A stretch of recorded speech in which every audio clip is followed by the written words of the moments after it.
in high school, my interest in medical marijuana was looked at as a rebellion,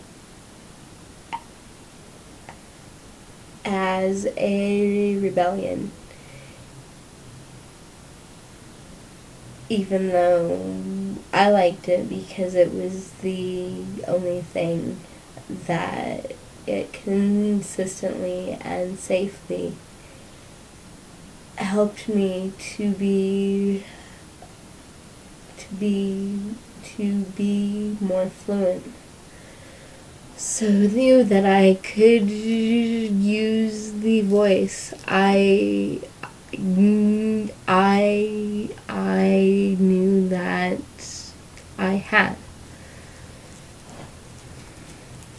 I had read The Emperor Wears No Clothes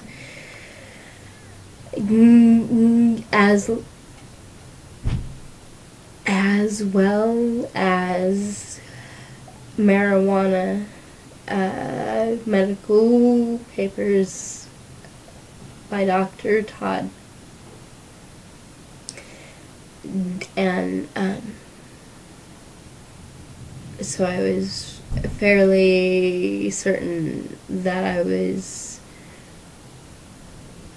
doing the right thing. Unfortunately, doing the right thing kept getting me locked into juvenile mental health facilities, and eventually I quit looking at marijuana as a viable medical treatment. When I was 17, I met the father of my first son, and he got really good pot. And I couldn't deny that it made a significant difference in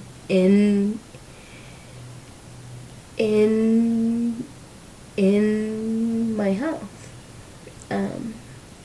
So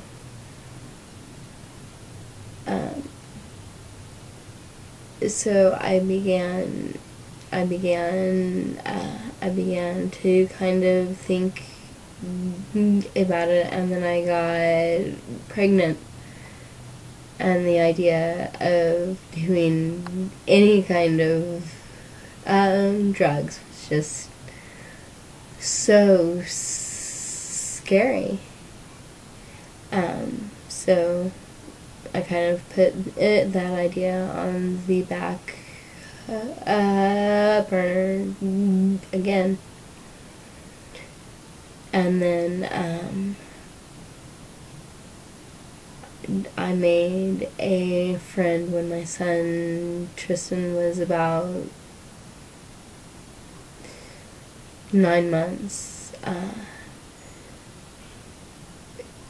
who sat me down and smoked a joint with me.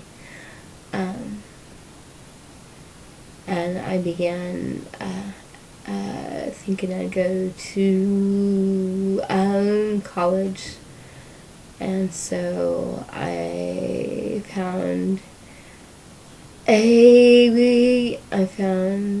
a guy who had an apartment, and I rented a room, and we began dating, and he raped me, and pot really got me through the worst of the shock. I was afraid because when the officers came to the crime scene, they found seeds that I was collecting, and they could have decided to charge me, but it wouldn't have looked very good putting me in handcuffs after what I'd just been through. But the fear of getting caught definitely, again,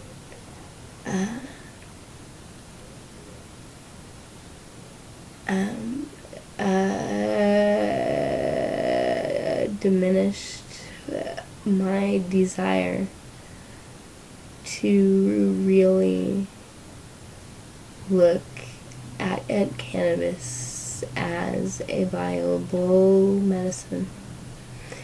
And that's what's so great about being in California. It's been a viable medicine here since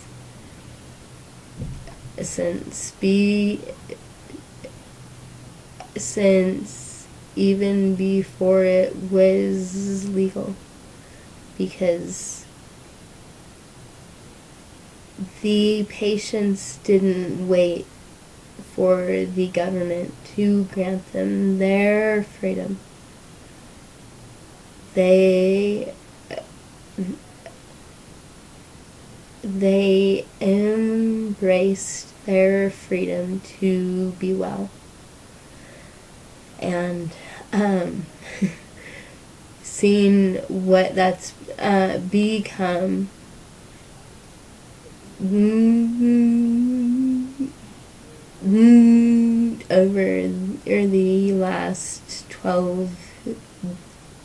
the last legal 12 years,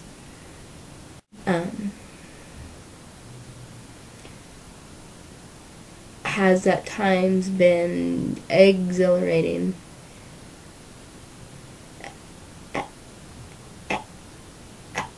and at other times quite disappointing. But it's but the rest of the nation is beginning to follow. I've lived in California for it'll be 2 years on Valentine's Day, actually. My husband died in 2004. I was left pregnant with 3 children and a disability that has always inhibited my ability to find gainful employment in the Midwest. Growing up in the Midwest,